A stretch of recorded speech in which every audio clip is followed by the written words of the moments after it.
10,000 আনবো, 1 লক্ষ লোক এখানে জমায়েত করা হবে।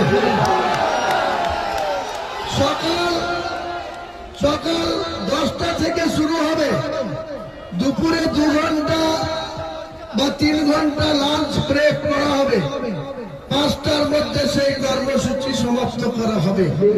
সেদিন ইনশাআল্লাহ আমাদের যে শেষ নবী, যে কুরাইশ বংশে তিনি জন্মগ্রহণ করেছিলেন, সেই কুরাইশ বংশের নবী সাহেবের একজন উত্তরাধিকারীকে এখানে নিয়ে আসবেন।